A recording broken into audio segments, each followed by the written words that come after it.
ज्यादा टॉय का इस्तेमाल करेंगे तो सेक्स करने का मजा ही नहीं आएगा। बहुत से लोग ये लाइन बोलते हैं कि एक बार अगर आपने शुरू कर लिया ना, फिर भाई तेरा सेक्स उसे पूरा ही नहीं पड़ेगा, इसलिए अपनी बीवी को, अपने पतियों को टॉय की तरफ मत लेके जाओ। धीरे धीरे इंडिया में टॉयज की मार्केट इतनी ज्यादा बढ़ रही है कि अब ब्रांड्स ये भी बोलते हैं कि जो कपल अच्छा सेक्स कर रहे हैं वो भी टॉय खरीद लो, उससे और मजा आएगा।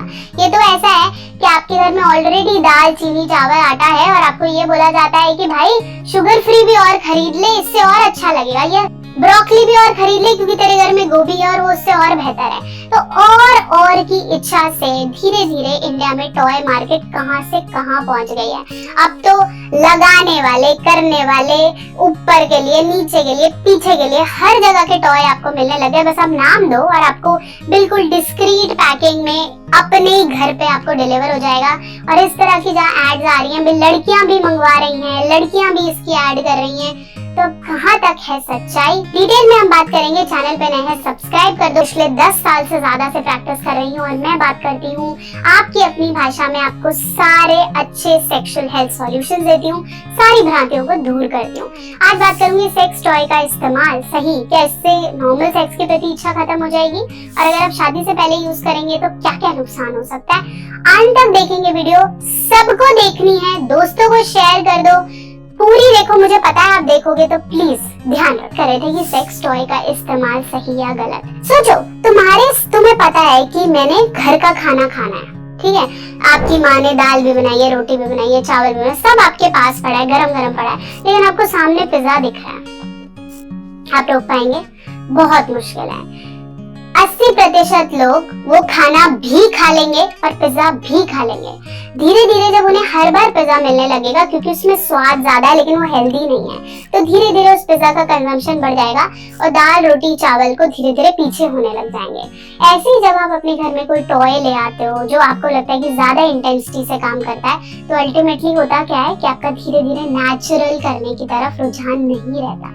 क्योंकि जब आप नेचुरल करोगे तो आपको बहुत बार अपनी पसंद का नहीं मिलेगा। जब आप किसी के साथ करते हो, अपने बॉयफ्रेंड या गर्लफ्रेंड के साथ, तो शायद वो वैसा नहीं करेगी जैसा आपने इमेजिन कर रखा है। अपनी इमेजिनेशन के लिए आपने टॉय लिया, वो आपके कंट्रोल में है। प्लस अब इन टॉयज की बात क्या है कि इनमें ना इलेक्ट्रिसिटी है, करंट है।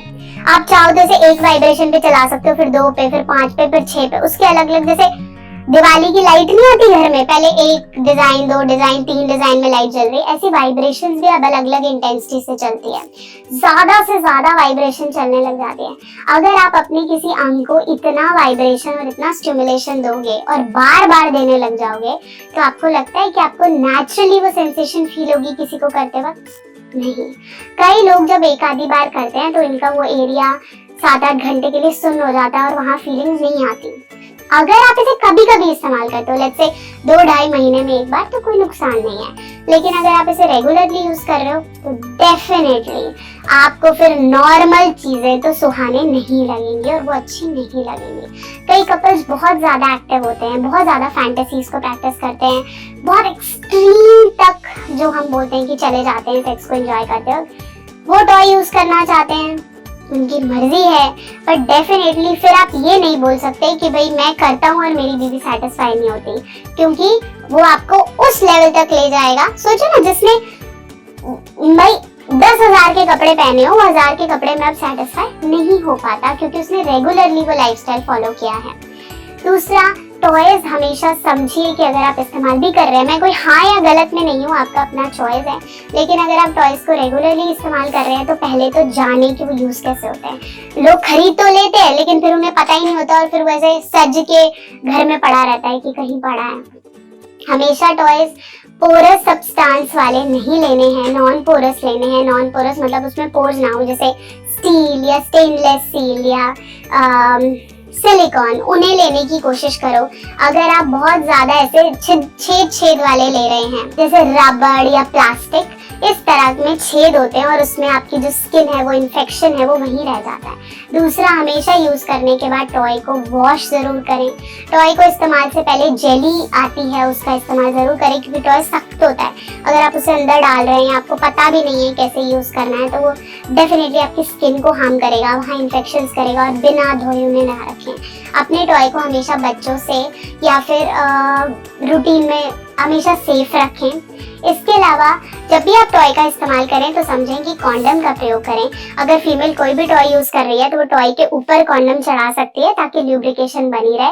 और अगर बॉयज किसी भी तरीके कॉन्डम का इस्तेमाल कर रहे हैं तो वो अपने लिंग पे कॉन्डम डाल सकते हैं और उसके बाद कोई स्ट्रोकर या मास्टरबेटर्स यूज कर रहे हैं तो उसे यूज कर सकते हैं। खुद की सेफ्टी तुम्हारे हाथ में है। खुद को इन टॉयज के इतने अधीन ना बनाएं कि नेचुरली सेक्स जो सिर्फ एक मिलन है वो चल के एक फैंटेसी और पता नहीं क्या ही बन जाए जिसके आप कंट्रोल में आ जाओ और आप उसे कंट्रोल ना कर पाओ। आशा करती हूँ मेरी वीडियो आपके बहुत से डाउट्स को क्लियर कर पाई है। फिर भी कोई डाउट है तो उसे कमेंट सेक्शन में जरूर लिखें। ऐसी बहुत सारी वीडियोस के लिए कनेक्टेड रहें। आपने कभी टॉय यूज किया है तो उसे कमेंट सेक्शन में जरूर बता दीजिए।